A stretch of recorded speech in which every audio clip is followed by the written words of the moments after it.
रक्षाबंधन भाई की कलाई पर बंधने वाली राखियां खेतों की खुशबू और महिलाओं की मेहनत से तैयार हो रही हैं। रक्षाबंधन भाई बहन के अटूट प्रेम और विश्वास का त्योहार होता है, लेकिन बलरामपुर में इस बार इस त्योहार की डोर में प्रेम के साथ साथ स्वदेशी हुनर और आत्मनिर्भरता का संदेश भी जुड़ा है।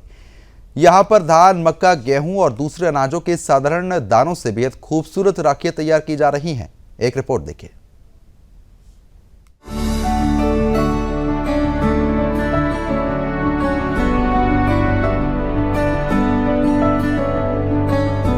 जिन अनाज के दानों को हम रोजमर्रा के भोजन का हिस्सा मानते हैं, उन्हीं दानों को अब महिलाओं ने अपनी रचनात्मकता से भाई बहन के प्रेम की निशानी बना दिया। धान, मक्का और गेहूं के छोटे छोटे दानों को अलग अलग रंगों और डिजाइन के साथ सजाया जाता है। इसके बाद इन्हें धागे में पिरोकर आकर्षक राखियों का रूप दिया जाता है। इस काम में बिहान स्वयं सहायता समूह से जुड़ी महिलाएं अपनी कला और हुनर का इस्तेमाल कर रही हैं। साधारण से दिखने वाले अनाज के दानों को खूबसूरत डिजाइन में बदलना आसान नहीं है, लेकिन समूह की दीदियां बारीकी से काम कर इन राखियों को तैयार कर रही हैं। जिला प्रशासन, बलरामपुर कलेक्टर के प्रोत्साहन और बिहान के सहयोग से शुरू हुई ये पहल अब महिलाओं की आजीविका को त्योहार की परंपरा से जोड़ रही है। इसका सीधा फायदा महिला समूह को मिल रहा है। NRLM से जुड़े लक्ष्मी स्वयं सहायता समूह की महिलाओं ने अब तक करीब 7020 राखियां तैयार की हैं। इन राखियों की बिक्री से समूह को करीब 60,000 रुपए का मुनाफा भी हो चुका है। रक्षाबंधन नजदीक आने के साथ साथ इन स्वदेशी राखियों की मांग भी बनी हुई है।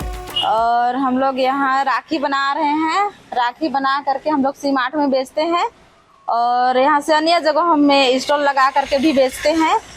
और हम लोग इस बार नए तरीके से राखी बना रहे हैं। धान, मक्का, गेहूं और बांस का भी कट करके बना रहे हैं।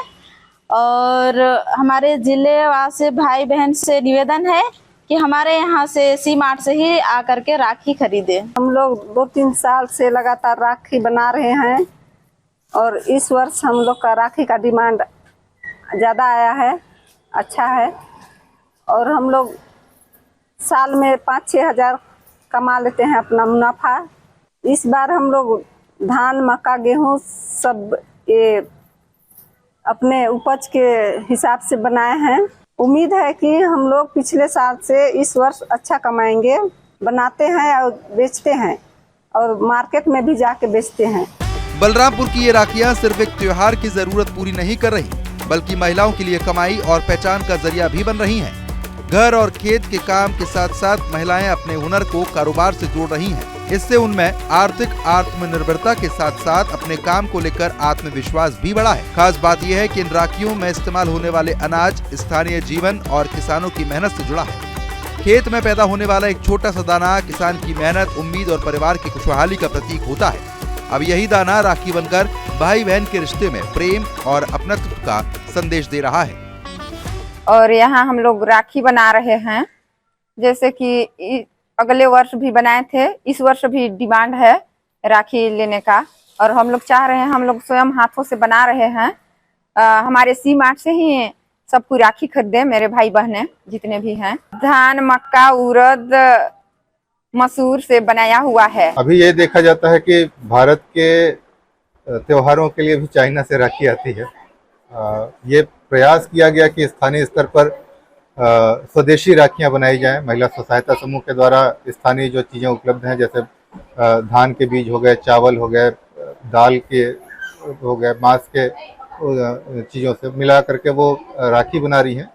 और वो स्थानीय स्तर पर स्वदेशी राखियों को ज़्यादा से ज़्यादा लोग अपनाएं, इसके लिए जिला प्रशासन आह्वान कर रहा है और इस राखी का उपयोग करके इन्हें स्वावलंबी बनने के लिए प्रेरित करें। धन्यवाद। जिले में 10,600 समूह हैं। फिलहाल राखी बनाने का काम पहली बार ये कर रहे हैं, तो 5 से 6 समूह के द्वारा ही ये शुरुआत किया गया है।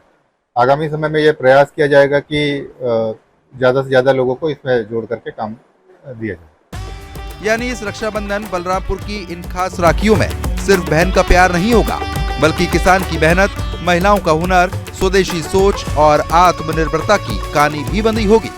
अनाज के साधारण दानों से बनी यह खास राखी सिर्फ भाइयों की कलाई की सजावट ही नहीं, बल्कि जिला प्रशासन एवं कलेक्टर के मार्गदर्शन में बलरामपुर बिहान की दीदियों के हुनर, आत्मनिर्भरता और वोकल फॉर लोकल के एक जीवंत उदाहरण है, जिसमें जिला प्रशासन विशेष रूप से पहल करके इस प्रकार के कार्य को बढ़ावा देने में लगा हुआ है। कैमरा पर्सन अर्पित तिवारी के साथ रवीश अग्रवाल, सुदर्शन न्यूज, बलरामपुर।